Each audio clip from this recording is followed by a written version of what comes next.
Good morning, students. Welcome to IFS. I am Surbhi, and in today's session, we are going to discuss reading comprehension. अब मुझे पता है कि जो reading comprehension ये जो सेक्शन है ये बहुत ही इजी होता है लेकिन थोड़ा सा लेंदी होता है, इसीलिए आप सबको क्वेश्चंस रहेगा कि इसको सॉल्व कैसे करना है या इसमें अच्छे मार्क्स कैसे लाने। Because I tell you students कि ये जो पर्टिकुलर सेक्शन है रीडिंग कॉम्प्रिहेंशन, जो आपको क्वेश्चंस आते हैं रीडिंग कॉम्प्रिहेंशन पे, तो ये 2 मार्क्स के लिए आते हैं। और कभी कभी क्या होता है कि ये जो एक ही पैसेज पे आपको 2 क्वेश्चंस पूछते हैं, मतलब आपके 4 मार्क्स बेस्ड होते हैं सिर्फ एक पैसेज पे। और ये इजी कैसे है कि जो पैसेज आपको दिया गया होगा और जो क्वेश्चंस पूछे गए होंगे आंसर्स उसी में से आपको ढूंढने होते हैं। So you don't have to remember anything और you don't even need to do anything extra for this. You just have to read the passage and you have to find the answers for it. So ये इतना easy होता है। So let's discuss कि इसको quickly कैसे solve कर सकते हैं। आज मैं आपको ऐसे कुछ टिप्स और ट्रिक्स बताऊंगी जिसके बेसिस पे आप ये रीडिंग कॉम्प्रिहेंशन के क्वेश्चंस एकदम इजीली क्विकली सॉल्व कर पाओगे, क्योंकि ये थोड़ा सा टाइम कंज्यूमिंग होता है। तो इसे सबसे जल्दी कैसे सॉल्व आप कर सकते हो वो अभी हम देखेंगे। ओके, सो अ वेरी गुड मॉर्निंग फर्स्ट। और हम यस गुड मॉर्निंग। एंड अब हम क्या करेंगे, सबसे पहले we will start from scratch. Reading comprehension मतलब क्या होता है वो हम समझेंगे। अब रीडिंग कॉम्प्रिहेंशन की जब हम बात करते हैं, कॉम्प्रिहेंशन मतलब understanding and analysing. Understand and analyse मतलब रीडिंग कॉम्प्रिहेंशन होता है। आपको क्या करना होता है, इसी रीडिंग कॉम्प्रिहेंशन को पैसेज रीडिंग भी कहते हैं।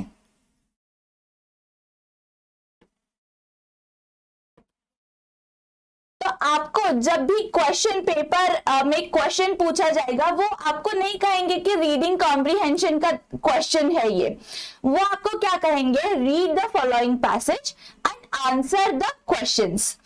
तो जब आपको पैसेज ये वर्ड दिया गया होगा मतलब आपको समझना है कि ये रीडिंग कॉम्प्रिहेंशन पे बेस्ड क्वेश्चन है। इसमें आप करना क्या होता है, अब आपको पता चल गया कॉम्प्रिहेंशन मतलब अंडरस्टैंड करना है। और कैसे अंडरस्टैंड करना है, आपको रीड करके अंडरस्टैंड करना है। रीडिंग कॉम्प्रिहेंशन में बेसिकली क्या होता है, you have to read the passage which is given to you and then you have to analyse it properly. You have to see what is there in it. You have to understand the following passage very nicely and then you have to go to the questions and you have to find the correct option for that particular question. Okay, तो इसमें जो चीजें involve होती है वो बहुत सारी चीजें इन्वॉल्व होती है। तो अब इसको क्विकली कैसे सॉल्व करते हैं, तो student let me tell you, मुझे बहुत स्टूडेंट्स पूछते हैं कि क्या रीडिंग कॉम्प्रिहेंशन सबसे पहले सॉल्व करना चाहिए या आखिरी में सॉल्व करना चाहिए। तो ये जो है पूरा रीडिंग कॉम्प्रिहेंशन, इसे ना तो सबसे पहले सॉल्व करने की जरूरत है ना कि सबसे बाद में। डोंट गो फॉर इट, सबसे बाद में सॉल्व करने मत जाइए, क्योंकि ये आपको 2 मार्क्स देने वाला है। This is very scoring and this is very easy. अगर आपका मान लीजिए आपको इंग्लिश आपका बहुत अच्छा नहीं है, आपका जो रीडिंग और समझने की जो कैपेसिटी है वो एलिमेंट्री लेवल की है, फिर भी ये पैसेजेस इस तरह से फ्रेम किए होते हैं कि कोई भी जो भी बिगिनर है तो वो भी उसे अच्छे से सॉल्व कर पाए। मतलब उनकी लेवल जो होती है वो बहुत ही इजी लेवल होती है, जो रीडिंग कॉम्प्रिहेंशन होते हैं उनकी। तो इसीलिए आपको ये जहां पे क्वेश्चन उसी टाइम सॉल्व करना बहुत इंपॉर्टेंट है, क्योंकि ये तो इजी होता है और आपको ये 2 मार्क्स इजीली मिलने वाले होते हैं। तो व्हाई टू वेस्ट टाइम। और मान लीजिए अगर आप बाकी का सॉल्व करने में बिजी हो गए, आपको टाइम सफिशिएंट नहीं मिला, तो आप आप क्या करोगे, फिर आपके जो आपको ये आता है, जो आप स्कोर कर सकते हो आप मार्क्स, तो वो भी आपका रह जाएगा, राइट। इसीलिए आपको क्या करना है, आपको ये जब क्वेश्चन आपने देखा उसी टाइम आपको सॉल्व करना है, don't wait to solve it in the end. तो ये तो हो गया। अब I will tell you what strategy I follow और what I followed when I appeared for this. So mostly probably आपको क्या करना है, go for the theoretical questions first, जिसके आंसर्स आपको ऑलरेडी पता है। आप वो क्वेश्चंस के आंसर सबसे पहले मार्क कीजिए, क्योंकि वो तो आपको पता है, वो तो क्विकली हो जाएंगे। Then go for the reading comprehension, फिर आप रीडिंग कॉम्प्रिहेंशन सॉल्व कीजिए, क्योंकि ये भी बहुत ही इजी है। तो जब आप रीडिंग कॉम्प्रिहेंशन सॉल्व करोगे तो उसके भी मार्क्स आपको मिल जाएंगे। Then go for the logical reasoning या मैथमेटिकल रीजनिंग के जो क्वेश्चंस होते हैं, जो थोड़े से जिनके लिए आपको बहुत ज्यादा सोचने की जरूरत होती है या जिनके लिए आपको ज्यादा टाइम देना पड़ता है, वो आप सॉल्व कीजिए। और रेस्ट जो कुछ भी बचे होंगे questions, go for those at the end. तो रीडिंग कॉम्प्रिहेंशन कब सॉल्व करना चाहिए, आफ्टर, पहले आप जो क्वेश्चंस आपके ऑलरेडी आपको पता है जिनके आंसर्स, वो कीजिए, उसके बाद रीडिंग कॉम्प्रिहेंशन को सॉल्व कीजिए। ओके। देन अब एक और चीज स्टूडेंट्स मुझे बहुत पूछते हैं, जो कि मैम प्रैक्टिस, क्या हमें रोज डेली प्रैक्टिस करने की जरूरत है या नहीं है। Students, I would always say that practice makes man perfect. अगर आपको प्रैक्टिस करोगे तो आप उसमें परफेक्ट हो जाओगे, लेकिन आपको डोंकी वर्क नहीं करना है। यहाँ पे आपको ऐसे याद नहीं करने हैं सारे पैसेजेस, या बहुत ज्यादा उसके लिए एफर्ट्स देने की जरूरत बिल्कुल नहीं है। जैसे आपको यहाँ पे क्या करना इंपॉर्टेंट है, हार्ड वर्क की जगह आपको स्मार्ट वर्क करना ज्यादा इंपॉर्टेंट है। Don't give so much efforts on reading comprehension, क्योंकि जो टॉपिक्स है वो तो पर्टिकुलर टॉपिक्स पूछते हैं, लेकिन जो सिलेबस अगर आप देखोगे, जो टॉपिक्स इसमें आते हैं रीडिंग कॉम्प्रिहेंशन के लिए, दे आर वास्ट। वो आपको किसी भी टॉपिक पे रीडिंग कॉम्प्रिहेंशन के लिए पैसेज आपको दे सकते हैं। तो आप क्या क्या पढ़ोगे और कितना पढ़ोगे, राइट। तो उसके लिए बस आपको थोड़ी स्ट्रैटेजीज पता होना इंपॉर्टेंट है। Follow all the strategies and I am sure कि ये आप क्विकली सॉल्व कर पाओगे। ओके। सो सबसे पहली चीज तो मैंने आपको बता दी कि इसको सॉल्व कब करना है। ओके। और सेकेंड चीज आपको क्या करनी है, हार्ड वर्क करने की जरूरत नहीं है, स्मार्ट वर्क करने की जरूरत है इसके लिए। ठीक है, तो ये हमने देख लिया। अब जो नेक्स्ट है, अब हम ये स्ट्रैटेजीज डिस्कस करते हैं कि किस तरह से आपको रीडिंग कॉम्प्रिहेंशन पे बेस्ड जो कि क्वेश्चंस आते हैं वो किस तरह से आपको सॉल्व करने हैं। ओके। तो आप देख सकते हो यहाँ पे रीडिंग कॉम्प्रिहेंशन के लिए सबसे पहली चीज जो करनी होती है वो है रीड क्विकली। फास्ट रीड करना बहुत इंपॉर्टेंट है। Don't waste time in reading it again and again, कि आपने पढ़ लिया फिर से आप जाओगे, फिर क्वेश्चंस देखोगे, वापस पढ़ोगे, या हर एक सेंटेंस धीरे धीरे आप समझ रहे हो, रीड कर रहे हो, समझ रहे हो, that will waste lot of your time. और जो क्वेश्चंस बाद में आपको सॉल्व करने हैं वो भी आपके रह जाने के चांसेस बहुत ज्यादा होते हैं इसमें। सो सबसे पहली चीज जो आपको करनी है वो है रीड क्विकली। जितना फास्ट और जितना क्विकली आप रीड कर सकते हो उतने ही ज्यादा अच्छे से आप और जल्दी इसको आप सॉल्व कर सकते हो, क्योंकि ये लेंदी होता है। जो पैसेजेस आपको देते हैं वो लेंदी होते हैं, लेकिन वो इजी होते हैं। तो ध्यान में कौन सी चीज आपको रखनी है कि रीडिंग कॉम्प्रिहेंशन बहुत ही इजी टॉपिक है। ओके। आपको ऐसे लगेगा कि मैम हमने कुछ पढ़ा नहीं है उसके लिए, तो कैसे हम आंसर करें इन क्वेश्चंस को, या क्या हम करें, या कैसे आएगा हमें ये। तो मैंने जैसे आपको बताया, ये एलिमेंट्री लेवल का, इसमें जो पैसेजेस जो आपको देते हैं वो एलिमेंट्री लेवल के होते हैं, जो कोई भी किसी भी, चाहे आपने उसके लिए बहुत ज्यादा पढ़ा हो तब तो आप कर ही लोगे, लेकिन अगर आपने बहुत ज्यादा उस पर एफर्ट्स नहीं दिए तो तो भी आप उसको सॉल्व कर सकते हो, लेकिन उसके लिए इंपॉर्टेंट क्या है, reading quickly, fast reading is important.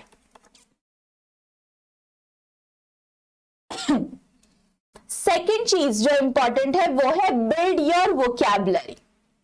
अब बिल्ड योर वोकैबुलरी मतलब क्या होता है, वोकैबुलरी मतलब जो भी हमारे पास जो वर्ड्स हमें पता होने चाहिए वो, ठीक है। तो ये वर्ड्स आपको कैसे पता होंगे, ये वर्ड्स पता करने का तरीका क्या है, आपको इसके लिए सबसे अच्छी डिक्शनरी यूज करनी है। सबसे पहली चीज, use a very good dictionary for this. Second thing, read the words that are there in that particular dictionary.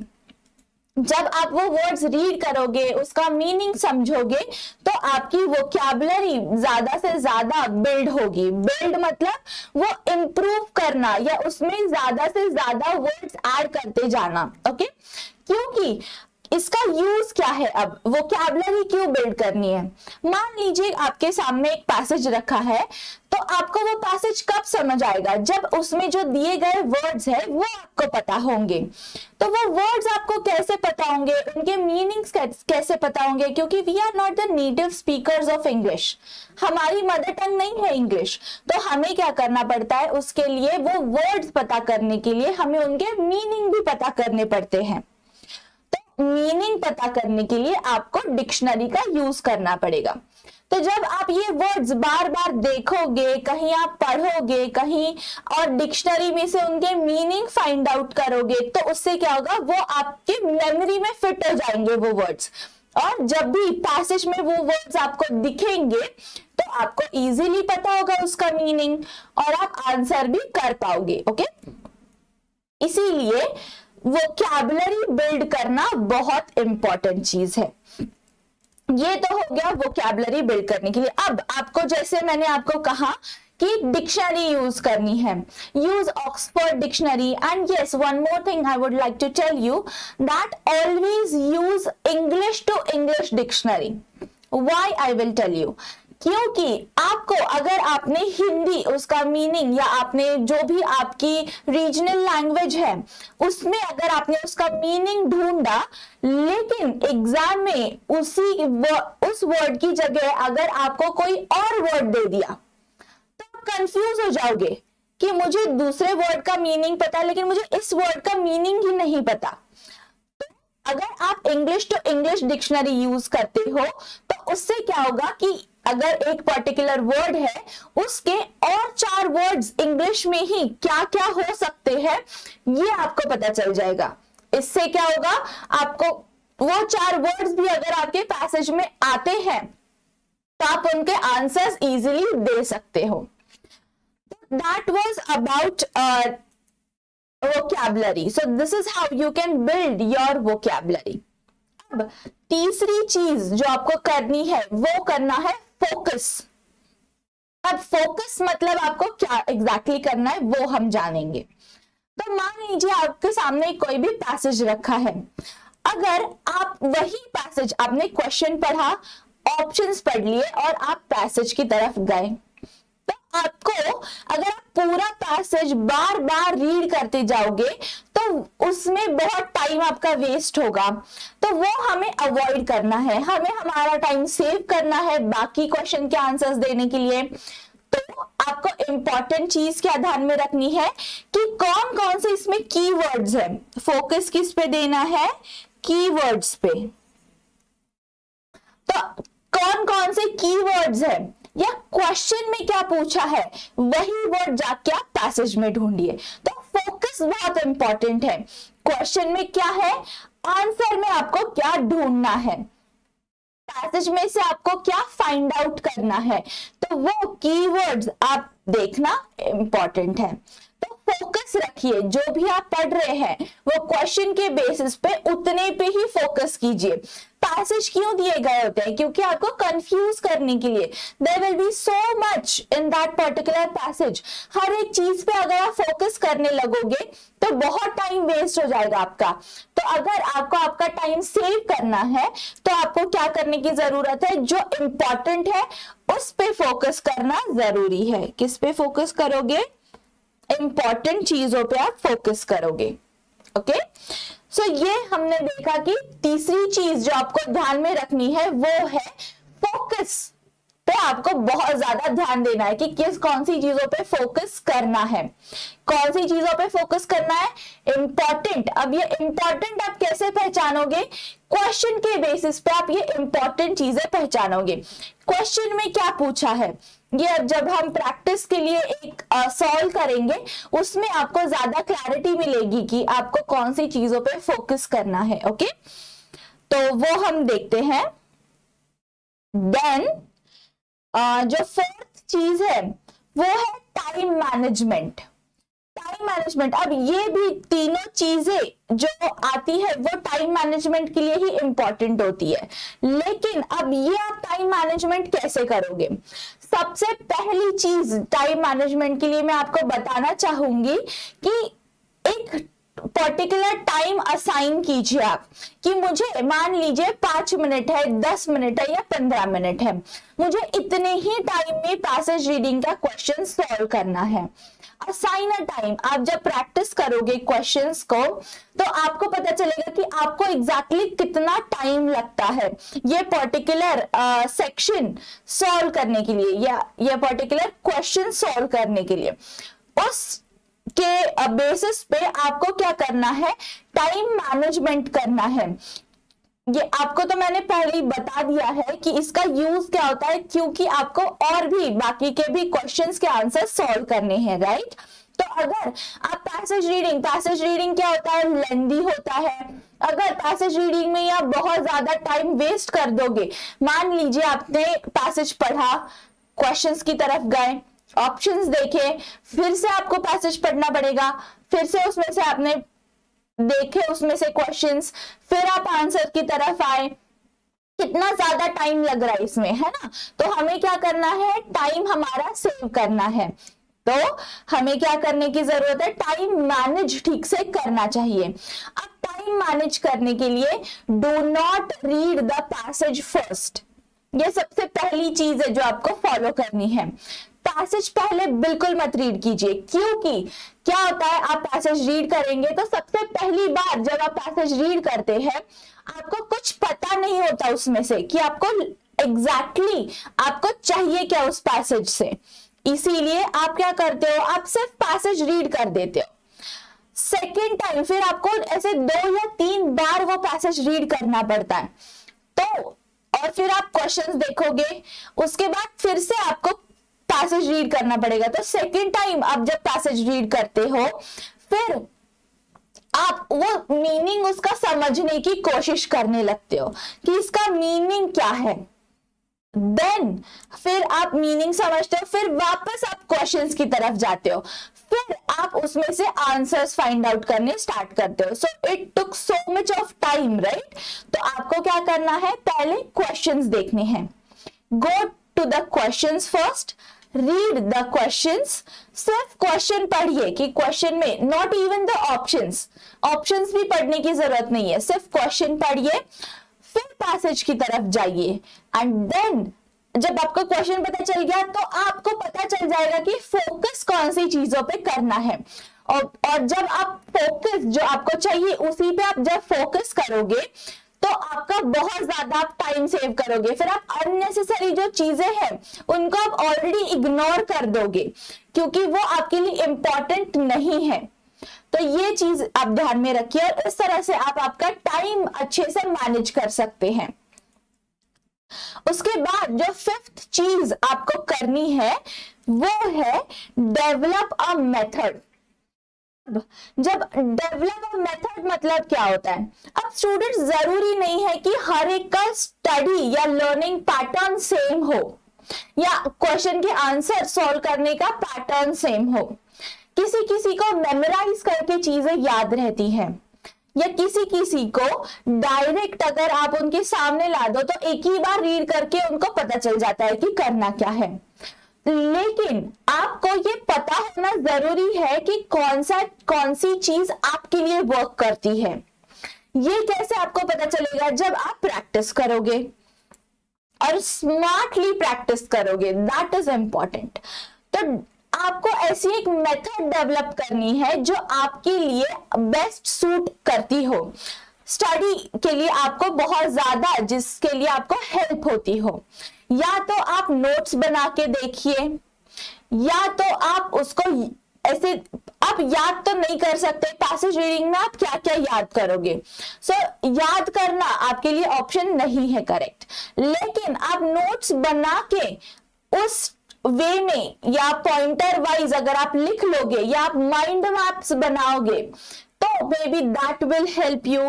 तो वो आप खुद डिसाइड कीजिए कि कौन सी मेथड आपको बेस्ट आप फॉलो कर सकते हो, और वही मेथड आप में डेवलप कीजिए। कि मान लीजिए कि अगर आपका एक पैसेज दिया गया है और उस पैसेज को अगर आप फास्ट, आप स्लो रीडर हो, स्लो रीड करते हो, आप समझ समझ के रीड करते हो, लेकिन यहाँ पे तो वो काम नहीं आएगा। तो आपको फास्ट रीडिंग करने के लिए आप क्या कर सकते हो, ज्यादा से ज्यादा में भी और रीड कर सकते हो और ज्यादा प्रैक्टिस कर सकते हो। न्यूज़पेपर्स रीड कीजिए, आर्टिकल्स रीड कीजिए, या फिर कोई भी साइन बोर्ड आपको दिख गया वो आप रीड करते जाइए। ऐसे ही आप कहीं पे मे बी बस स्टॉप पे आप खड़े हैं या किसी और जगह पे सिर्फ आप खड़े हैं, आप किसी का वेट कर रहे हैं, पर आपके आजू बाजू जो भी आपको दिख रहा है वो पढ़ते जाइए। तो ऐसे आप वेट करने में जो टाइम, आप तो आपको एक्स्ट्रा टाइम नहीं देना पड़ेगा उस पर्टिकुलर चीज के लिए, it will be handy for you. Okay, तो वो चीज आपको ध्यान में रखनी है। तो ऐसी एक जो भी मेथड जो भी आपको सूटेबल हो, ऐसा इसके लिए कोई एक फॉर्मूला नहीं है कि ये फॉर्मूला है, ये याद कर लिया और हो गया। इसके लिए आपको खुद को एक कोई भी मेथड डेवलप करने की जरूरत है। ये 5th चीज हो गई। और जो 6th और जो लास्ट चीज है वो है practice, which you can not ignore. So जैसे मैं आपको हमेशा कहती हूं, प्रैक्टिस मेक्स मैन परफेक्ट।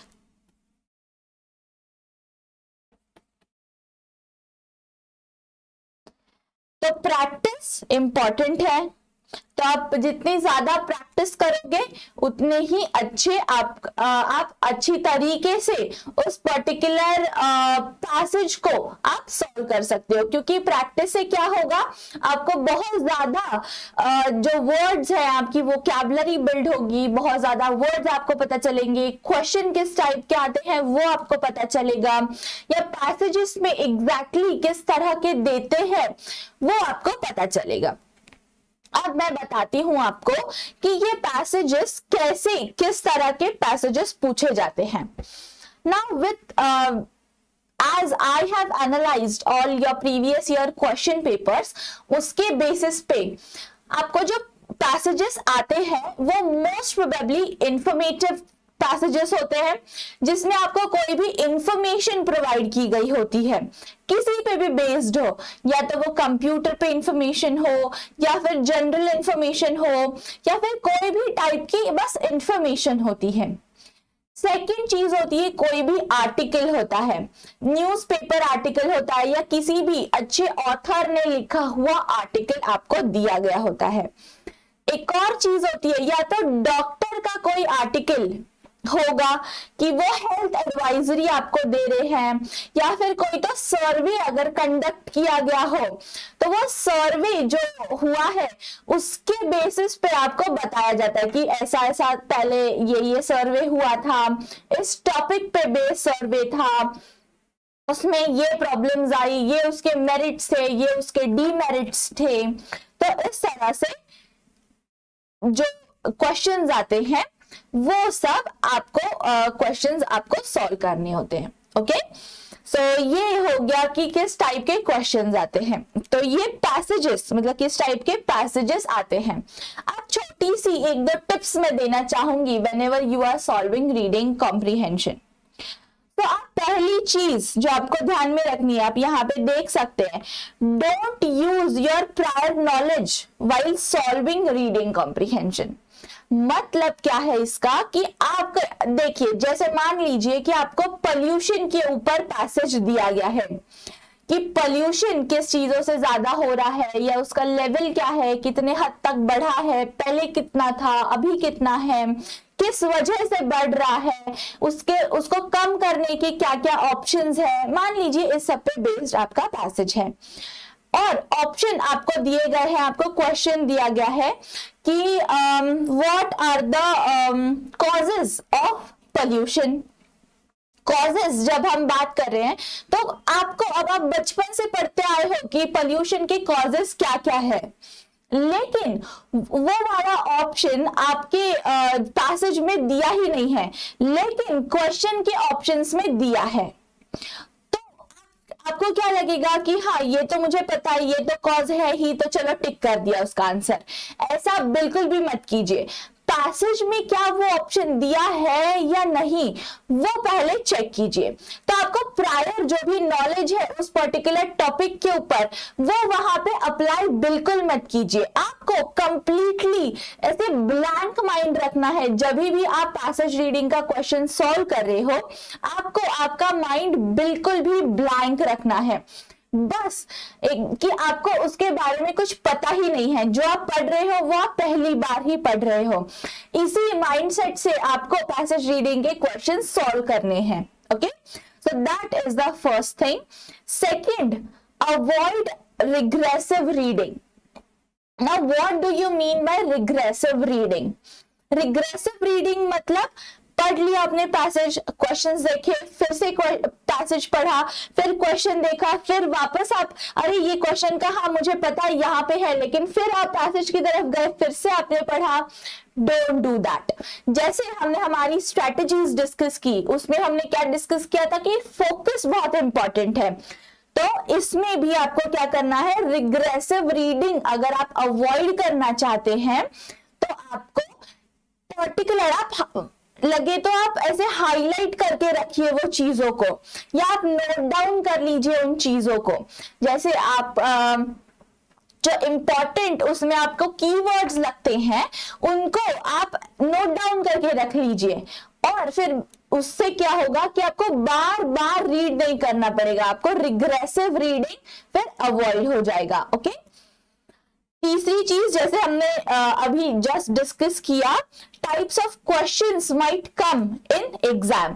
तो हमने देखा कि रीडिंग कॉम्प्रिहेंशन मतलब जो पैसेजेस होते हैं वो कौन कौन से टॉपिक पे बेस्ड होते हैं। अब क्वेश्चंस किस पे बेस्ड होते हैं वो देखते हैं। सबसे पहले आपको वो पूछ सकते हैं कि थीम क्या है, what is the theme of this particular passage, कि पैसेज में से आपको क्या समझ आया, ये पूछेंगे। सेंट्रल आइडिया क्या है पूरे पैसेज का, ये वो आपको पूछ सकते हैं। Sorry, I forgot to mention one more thing, I will mention it as soon as I discuss this. So central idea क्या है पूरा पैसेज का? सेंट्रल आइडिया मतलब मेन आइडिया, मेन जो आइडिया है पूरे पैसेज का वो क्या है। Now there is a possibility कि आपको जो क्वेश्चन दिया गया हो उसमें से हर एक ऑप्शन आपके पैसेज में ऑलरेडी दिया है, हर एक पैसेज है उसमें, लेकिन सेंट्रल आइडिया बताने वाला एक ही ऑप्शन होगा। तो इसमें आपको क्या करना पड़ेगा, आपको पैसेज ध्यान से समझना पड़ेगा। जब आप जो पैसेज है आपका वो आप जब ध्यान से समझोगे तभी जाके आप उसका करेक्ट आंसर फाइंड आउट कर पाओगे, क्योंकि बाकी की जो ऑप्शंस है वो तो ऑलरेडी आपको कंफ्यूज करने के लिए दिए गए हैं कि जिससे आप लेकिन इसमें यही आपको चीज ध्यान में रखनी है कि उसको आप कितना अच्छी तरीके से क्वेश्चन को या आपके पैसेज को एनालाइज करते हो। That is the skill you should have in you, कि जिसके बेसिस पे आप अच्छी तरीके से आंसर कर पाओगे। ओके, तो उससे आपको मेन आइडिया पता चल जाएगा, सेंट्रल आइडिया आपको पता चल जाएगा। नेक्स्ट जो कि क्वेश्चन आपको पूछ सकते हैं वो है ऑथर्स प्रोफेशन। अब स्टूडेंट्स जरूरी नहीं है कि वो आपको ऑलरेडी मतलब जो भी आपके ऑथर है उनके नाम आपको वहां पे दिए गए हो पैसेज में। तो अब आपको ऑथर का प्रोफेशन कैसे पता चलेगा? अब ऑथर का प्रोफेशन पहचानने के लिए आपको पैसेज पे कंसंट्रेट करना है। तो अगर लेट्स से एग्जाम्पल देखते हैं यहाँ पे कि लेट्स से अगर आपके जो ऑथर है प्रोफेसर है या टीचर है, तो अगर प्रोफेसर है तो वो क्या करेंगे, जो भी इंफॉर्मेशन वो आपको प्रोवाइड करेंगे वो एकेडमिक बेस्ड होगी, है ना, वो आपको स्टडी बेस्ड होगी, स्टडी रिलेटेड ही वो आपको कुछ बताएंगे, सब्जेक्ट रिलेटेड वो उनके कुछ तो आपको बताएंगे। ये काम दूसरा कोई जर्नलिस्ट तो नहीं कर सकता, डॉक्टर भी नहीं कर सकता, ये काम कौन कर सकता है, तो प्रोफेसर ही कर सकता है। तो अगर आपको जो आपके ये है ऑथर जो है वो आपको नहीं दिए गए हैं, या आपको मान लीजिए दिए भी गए हैं लेकिन आप उनको जानते नहीं हैं, तो आप कैसे पहचानोगे कि वो कौन से हैं, तो वो आप पहचानोगे पैसेज के बेसिस पे। क्या वो पैसेज एकेडमिक बेस्ड है, क्या वो पैसेज स्टडी बेस्ड है, या कुछ भी एकेडमिक्स रिलेटेड अगर होगा तो आपको पता चल गया कि वो उनका प्रोफेशन क्या है, वो प्रोफेसर है, वो टीचर है, वो लेक्चरर है, या आपको पता चल गया उनका प्रोफेशन। ये हो गया ऑथर्स प्रोफेशन। अब जो एक और चीज आपको पूछ सकते हैं वो है सिनोनिम्स, सिनोनिम या फिर एंटोनिम। सिनोनिम्स और एंटोनिम्स मतलब सिमिलर मीनिंग वर्ड्स। अब सिमिलर मीनिंग वर्ड्स कौन कौन से है, मान लीजिए कोई भी एक वर्ड पैसेज में से आपको दिया गया है और ऑप्शंस आपको 4 दिए हैं, आपको उसमें से करेक्ट उसका सिमिलर वर्ड, सेम मीनिंग वाला वर्ड उसमें से कौन सा है वो आपको पहचानना होता है। एंटोनिम मतलब अपोजिट मीनिंग वाला वर्ड आपको पहचानना होता है। कंफ्यूज करने के लिए आपको एंटोनिम पूछा होगा और आपको उसी वर्ड का सिनोनिम भी दिया गया होगा, वो आपको अच्छे से, अब यहाँ पे भी आपको अलर्ट रहना है। आपको जब भी, और स्टूडेंट्स ये आप मतलब थ्रू आउट द पेपर तो आप फॉलो करते ही होंगे, लेकिन आपको मोस्टली आपको जो आप जब रीडिंग कॉम्प्रिहेंशन का क्वेश्चन जब आप सॉल्व कर रहे हो तो आपको ज्यादा अलर्टनेस दिखानी पड़ती है, क्योंकि आपको जैसे बाकी के क्वेश्चंस में तो क्वेश्चन है और ऑप्शंस है तो उसमें इतनी ज्यादा प्रॉब्लम नहीं आती, लेकिन पैसेज रीडिंग में बहुत कुछ होता है आपके सामने, तो आपको एग्जैक्टली पता नहीं चलता कि फोकस किस चीज पे करना है, या फिर क्या क्या पढ़े, क्या क्या उसमें से फाइंड आउट करे, राइट। सो उसमें कंफ्यूजन होने के और आंसर रॉन्ग होने के चांसेस होते हैं। तो अगर आप अच्छे से अगर आप अलर्ट रह के क्वेश्चन पढ़ोगे, अच्छी तरह से पैसेज एनालाइज करोगे, तो आप इसमें मिस्टेक्स आपकी बिल्कुल नहीं होंगी और फिर आपके 2 मार्क्स आप अच्छे से ला सकते हो। अब ये हो गया सिनोनिम्स और एंटोनिम्स के बारे में। तो इस तरह से there are other several questions which might come, तो वो तो माइनर क्वेश्चंस है, वो तो बहुत जनरल है, लेकिन बेसिक जो क्वेश्चंस पे आपको फोकस रखना है वो ये है। ओके, नेक्स्ट चीज, अब हमें पता चल गया कि करना क्या है। अब हम ये भी चीजें ध्यान में रखेंगे कि आपको क्या चीजें नहीं करनी है या आपको कौन कौन सी चीजें अवॉइड करनी है। ओके, कौन कौन सी चीजें आपको अवॉइड करनी है। Do not overemphasize on trivialities. Now, what do you mean by trivialities? Trivialities मतलब जो ज्यादा important नहीं है, which is less important. तो जो चीजें कम important है पैसेज में उन पे, और emphasize मतलब focus, उन पे ज्यादा फोकस मत कीजिए, उनको छोड़ दीजिए, उन पे ज्यादा आपको एफर्ट्स देने की कोई जरूरत नहीं है। सेकंड चीज आपको क्या करनी है, डू नॉट मेमोराइज। कईयों की आदत होती है कि वो सब चीजें रट्टा मारते हैं, रट लेते हैं, वो आपको यहाँ पे हेल्प बिल्कुल नहीं होगा। क्यों नहीं होगा? क्योंकि इतना बड़ा पैसेज है, आप क्या क्या रट्टा मारोगे। और पैसेज का तो छोड़ लीजिए, लेकिन अगर मान लीजिए आप क्वेश्चंस भी या ऑप्शंस, आपको ऐसा लग रहा है कि क्वेश्चंस पढ़ने में मैं क्वेश्चन लर्न कर लेता हूं, मैं ऑप्शंस लर्न कर लेता हूं, तो जरूरी नहीं है कि हर बार सेम ही क्वेश्चंस आए, हर बार वही आपको पूछे। ओके, सो इसीलिए मेमोराइज कभी भी आपको नहीं करना है। मेमोराइज करना ये सबसे गलत चीज है जब भी आप पैसेज रीडिंग के क्वेश्चन सॉल्व कर रहे हो। This is completely based on theory. Okay, तो इसमें मेमोराइज आप कुछ नहीं कर सकते।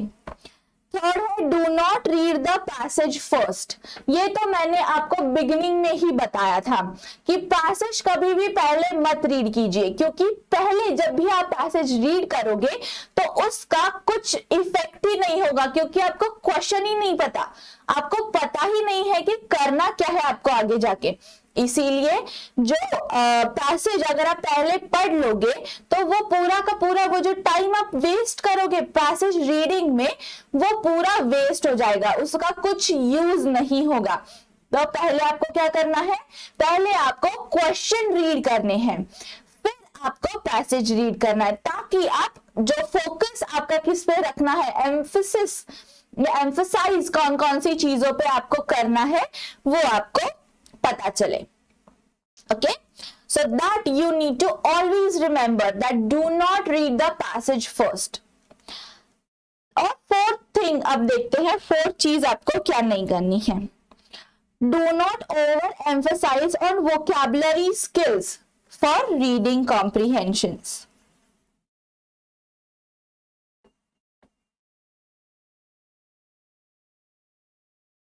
मतलब अब वोकैबुलरी पता होना जरूरी है, लेकिन अगर उसके ऊपर क्वेश्चन ही नहीं पूछा है तो आप ओवर एम्फसाइज करके क्या करोगे।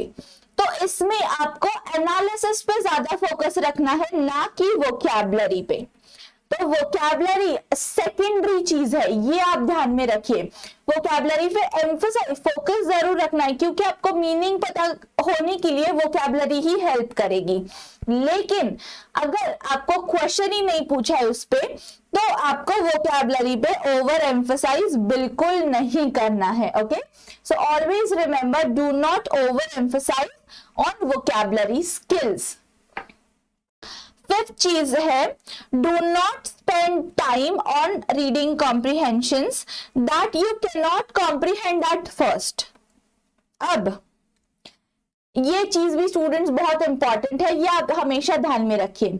जैसे आपने क्वेश्चन पढ़ लिया, फिर पहले तो ऑब्वियसली जैसे मैंने आपको बताया कि इसका जो लेवल होता है वो बहुत ही इजी लेवल होता है, तो ट्राई टू सॉल्व इट। ऐसा नहीं है कि आप बाद में करने के लिए छोड़ दो, ट्राई टू सॉल्व इट, लेकिन एक ही बार ट्राई कीजिए, उसमें ज्यादा टाइम वेस्ट मत कीजिए। जैसे आपने क्वेश्चन पढ़ लिया, फिर आप पैसेज पढ़ा, लेकिन आपको पैसेज समझ ही नहीं आया, तो फिर से आप बार बार क्वेश्चन रीड कर रहे हो, बार बार उसको देख रहे हो, समझने की कोशिश कर रहे हो, तो ऐसे टाइम वेस्ट मत कीजिए। क्योंकि अगर समझ में आना होता तो वो आपको पहली बार में ही आ जाता।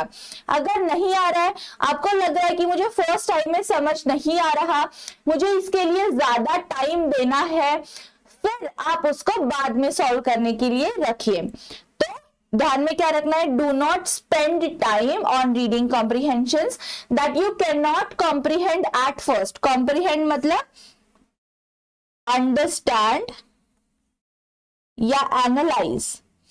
तो जो आप फर्स्ट टाइम में एनालाइज नहीं कर पा रहे हो, या उसका मीनिंग आप अगर नहीं समझ पा रहे हो, तो फिर आप उसमें टाइम वेस्ट मत कीजिए। सिक्स्थ चीज जो आपको अब ध्यान में रखनी है वो है, do not think the correct option would come from outside the passage. है ना, तो हमें क्या होता है, आपने क्वेश्चंस पढ़ लिए, अब एक जो ऑप्शन होता है या एक या दो ऑप्शंस होते हैं, वो कुछ तो अलग होते हैं, वो पैसेज से थोड़ा सा अलग होते हैं। तो आपको क्या लगता है कि शायद यही सही आंसर है, क्योंकि ये मुझे पता नहीं है, this is human tendency which we all have कि ये अलग लग रहा है तो यही आंसर होगा। लेकिन स्टूडेंट्स, ये रीडिंग कॉम्प्रीहेंशन जब आप सॉल्व कर रहे हो तो ऐसा बिल्कुल नहीं होता। जो आपका रीडिंग कॉम्प्रीहेंशन होता ही इसी चीज के लिए है कि जिसमें आपको आंसर्स पैसेज में ही हिडन होते हैं, वो आपको पैसेज में से ही ढूंढने होते हैं। तो बाहर से क्यों देंगे वो क्वेश्चन? अगर बाहर से ही देना होता तो पैसेज देने का क्या फायदा बचा, राइट? इसीलिए हमेशा ध्यान में रखिए कि जो बाहर से पूछा गया, अगर कोई ऑप्शन है जो पैसेज में नहीं दिया है तो वो कभी भी करेक्ट आंसर आपका नहीं हो सकता। ओके, तो ये चीज आपको हमेशा याद रखनी है। और सेवेंथ चीज जो है वो do not rely on trigger words. Now what do you mean by do not rely on trigger words? Trigger words कौन से होते हैं? ट्रिगर वर्ड्स जो होते हैं वो आपको सिर्फ कंफ्यूज करने के लिए दिए गए होते हैं। तो जो स्टूडेंट्स लेजी होते हैं उनको क्या लगता है, हाँ जैसे क्वेश्चन में ये आपका वर्ड है और पैसेज में आप ढूंढते हो, हाँ पैसेज में भी वर्ड है, ऑप्शंस में भी वर्ड है, तो चलो टिक कर दिया उसको। बिल्कुल भी नहीं, आप ध्यान से पढ़िए। मे बी क्वेश्चन में आपको दिया गया होगा पॉजिटिव वे में, लेकिन आपके पैसेज में वो आपको घुमा के बताया गया होगा, तो आंसर आपका रॉन्ग होने के चांसेस बहुत ज्यादा होते हैं उसमें। इसीलिए ध्यान से पढ़िए। ध्यान से अगर आप पढ़ोगे, कभी कभी पॉसिबिलिटी है कि जो वर्ड एज इट इज आपको दिया गया होता है पैसेज में, उसमें कुछ भी हिडन मीनिंग नहीं होता, कुछ भी या सेकंड उसमें थॉट्स नहीं होते। लेकिन कभी कभी ट्रिगर वर्ड जो होते हैं वो आपको सिर्फ कंफ्यूज करने के लिए दिए होते हैं कि क्या आपने सही में पैसेज उतने अच्छे से समझ पाए हो आप या नहीं। ये चेक करने के लिए ये आपको यहाँ पे ट्रिगर वर्ड्स देते हैं, ओनली टू कंफ्यूज।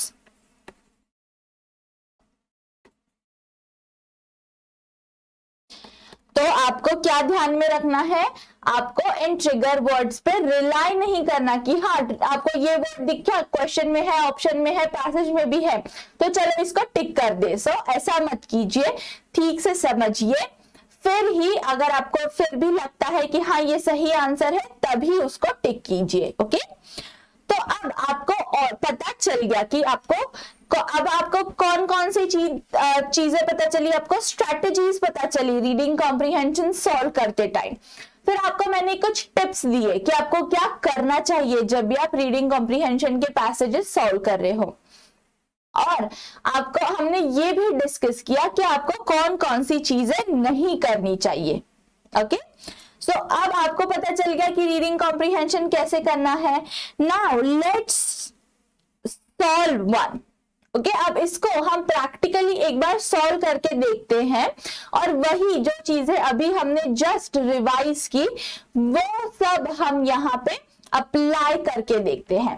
तो सबसे पहली चीज आपको क्या करनी है, पैसेज ध्यान में क्या रखनी है, क्वेश्चन आपको पहले रीड करना है, पैसेज रीड नहीं करना। अब क्वेश्चन रीड कीजिए। The people surrounding the queen encouraged her to spend money dash. अब क्वेश्चन आपको क्या कहता है कि जो लोग सराउंड कर रहे थे, क्वीन के आजू बाजू के जो लोग थे वो क्वीन को पैसे खर्च करने के लिए उकसा रहे थे, एनकरेज कर रहे थे। किस तरह से कर रहे थे, यहाँ पे आपको एक एडवर्ब यहाँ पे आपको फाइंड आउट करना है कि वो किस तरह से उसको एनकरेज कर रहे थे पैसे खर्च करने के लिए। ठीक है, तो अब आप पैसेज पढ़ते हैं। अब जब आप पैसेज पढ़ोगे तो आपको क्या करना है, जो आपके कीवर्ड्स हैं उन पे फोकस रखना है। जैसे अब आपको क्वेश्चन में क्या पता चल गया कि यहाँ पे किसी क्वीन की बात हो रही है, फिर यहाँ पे मनी खर्च होने की बात हो रही है, फिर उसके आजू बाजू के लोगों की बात हो रही है, तो ये आपके ट्रिगर वर्ड्स हैं, अब इन पे हम ज्यादा ध्यान देंगे। Let's read. King Louis 16 and queen Mary Antoinette. हमें पता चल गया कि अब ये जो क्वीन है ये कौन है, Mary Antoinette. Ruled France from 1774 to 1789। अब देखिए अब इसका कुछ रिलेशन ही नहीं है हमारे क्वेश्चन से, उन्होंने कब रूल किया हमें कुछ लेना देना नहीं है उनसे, तो पूरे पार्ट को आप छोड़ दीजिए। A time when the country was fighting bankruptcy, कब वो रूल कर रहे थे, जब उनकी जो कंट्री थी बैंक्रप्सी मतलब बहुत ज्यादा कर्ज में डूबी हुई थी। द रॉयल कपल, अब ये रॉयल कपल कौन है, ये किंग और क्वीन है। couple did not let France insecure financial situation limit their immoderate spending however, तो अब उनकी कंट्री ऑलरेडी डूबी हुई थी कर्जे में, फिर भी जो रॉयल कपल थे, जो किंग एंड क्वीन थे, उनके खर्चे में कुछ कमतरता नहीं हो रही थी। वो तो जैसे उनको खर्च करने थे पैसे वो कर ही रहे थे, उनको कुछ फर्क नहीं पड़ रहा था कि जो फाइनेंशियल सिचुएशन थी उससे। Okay, even though the minister of finance repeatedly warned the king and queen against wasting time, देखिए wasting money, तो यहाँ पे मनी जो स्पेंड करना था, मनी वेस्ट करना था, उसकी बात आ रही है यहाँ पे। King and against wasting time किसने उनको बताया, मिनिस्टर ऑफ फाइनेंस ने उनकी कंट्री के। They continue to spend great fortunes on their personal pleasure.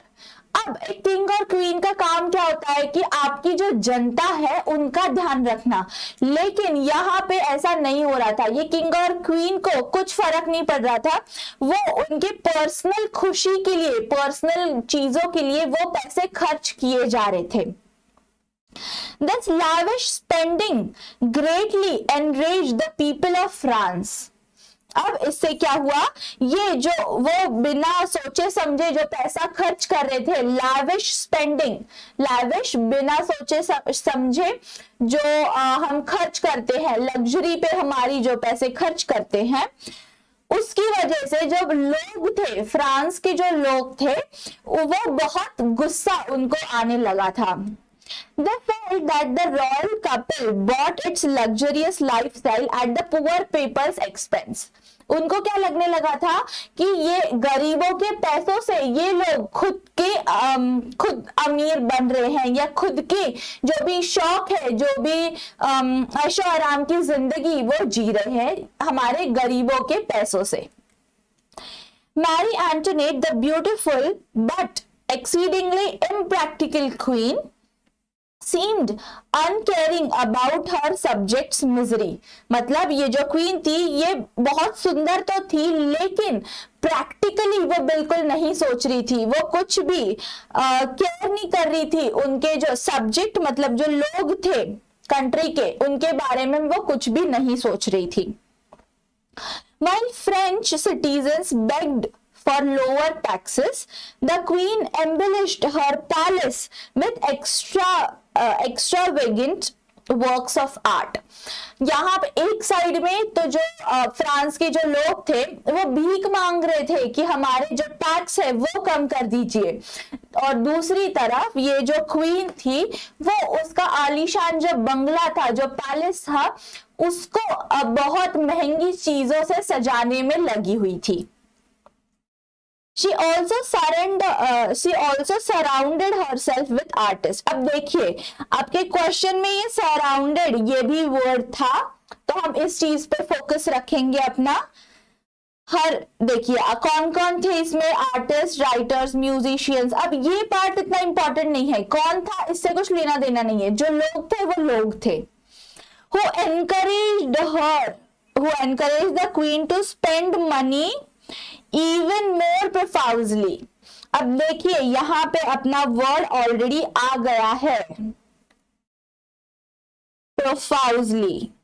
ये जो है ये हमारा आंसर है, ठीक है। तो अब फर्स्ट जो अब बस अब आगे का रीड करने की आपको जरूरत ही नहीं है क्योंकि आपको आंसर मिल गया। अब देखिए यहाँ पे प्रोफाउजली है क्या, प्रोफाउजली तो वर्ड यहाँ पे नहीं है, तो अब हमें क्या करना पड़ेगा, हमें अब इसका जो सिमिलर मीनिंग है वो हमें यहाँ पे ढूंढना पड़ेगा।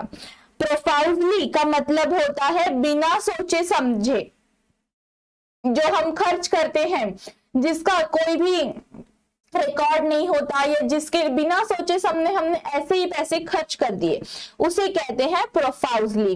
तो ये जो लोग थे उनके दरबार के, वो क्या जिनसे वो सराउंडेड थी, तो वो लोग उन्हें और उकसा रहे थे कैसे भी पैसे खर्च करने के लिए।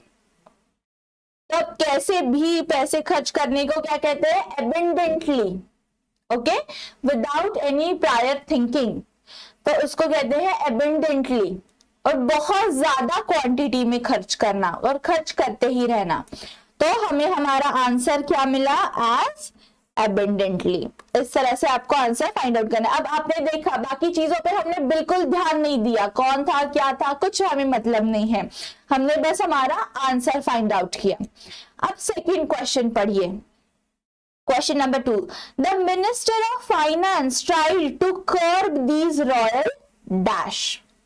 अब कर्ब मतलब होता है उन पे रोक लगाना या उनको थोड़ा सा कंट्रोल में लाना, ओके। तो अब फाइनेंस मिनिस्टर की हमने ऑलरेडी वहां पे देखा, बात की, तो फाइनेंस मिनिस्टर ने क्या करने की कोशिश की? कंट्रोल इन रॉयल जो कपल था उनके कुछ तो चीज कंट्रोल करने की कोशिश की। अब फाइनेंस मिनिस्टर क्या कंट्रोल करेगा?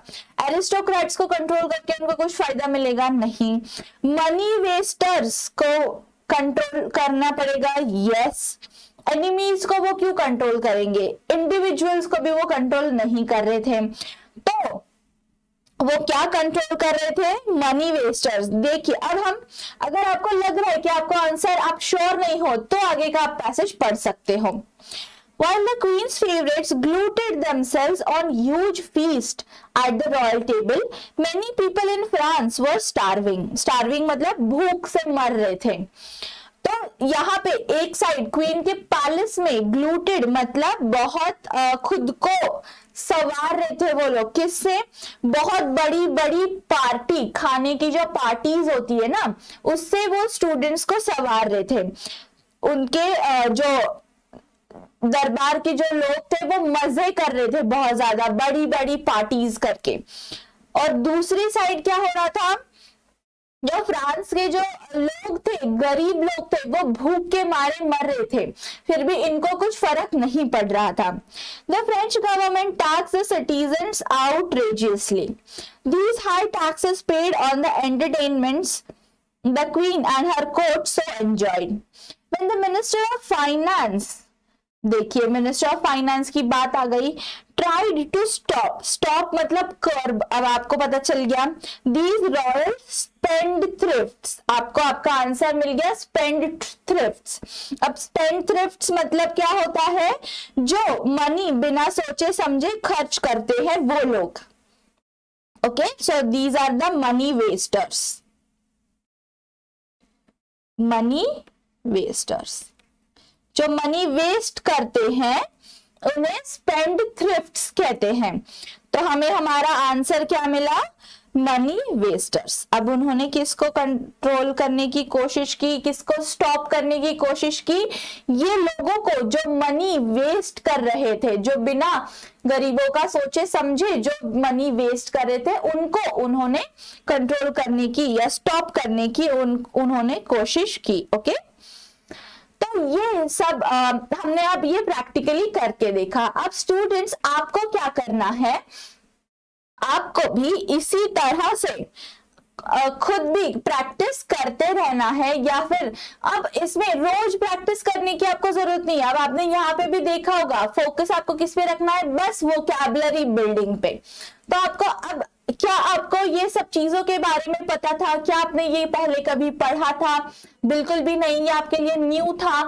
फिर भी आप इनके आंसर्स अच्छे से फाइंड आउट कर सकते हो, क्योंकि ये पैसेज देखिए, आप जो आपके आंसर्स थे वो पैसेज में ऑलरेडी हिडन थे, मतलब डायरेक्टली वो वर्ड नहीं दिया था उन्होंने, लेकिन उसके जो सिमिलर वर्ड्स थे वो उन्होंने जरूर दिए थे वहां पे। तो आपको बस क्या होना था? आपको वोकैबुलरी पता होनी जरूरी थी, वो आपको पता चल गई, और आई एम प्रीटी श्योर कि आप लोग उस पर ज्यादा से ज्यादा वर्क करोगे।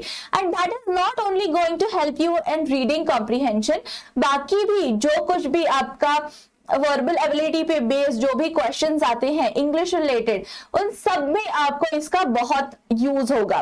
तो बस वोकैबुलरी आपकी बिल्ड कीजिए और जो भी है रिवाइज कीजिए, जो भी अभी हमने डिस्कस किया स्ट्रैटेजीज बस आपको याद रखिए, और हार्ड वर्क मत कीजिए, स्मार्ट वर्क कीजिए। ओके, सो स्मार्ट वर्क अगर आप करोगे तो आप जल्दी से जल्दी quickly within very few time आप इस तरह के क्वेश्चंस जो रीडिंग कॉम्प्रिहेंशन पे बेस्ड जो क्वेश्चंस होते हैं वो आप सॉल्व कर सकते हो। Okay, now as we all saw, ये तो सब थियरी पार्ट हो गया, हमने प्रैक्टिकल एक सॉल्व भी करके देखा।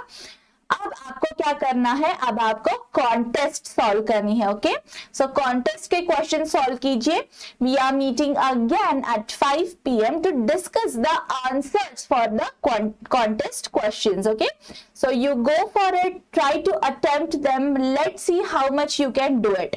जब आप वो करोगे तो keep this for the reference. ये सारी स्ट्रैटेजीज जो भी है अभी हमने देखी, वो फॉलो करके आप उन क्वेश्चंस को सॉल्व करने की कोशिश कीजिए। So that will be a practice and this whole session will help you to give you a better result. Okay, so इस तरह से आप फॉलो कीजिए। आई एम 100% श्योर कि आपके जो क्वेश्चन में जो पैसेज रीडिंग का आएगा क्वेश्चन, वो आपके मार्क्स आपसे कोई भी नहीं ले सकता। Those marks you are definitely going to score it. Okay, so just follow these simple things and study well. So till the time we meet next, happy learning.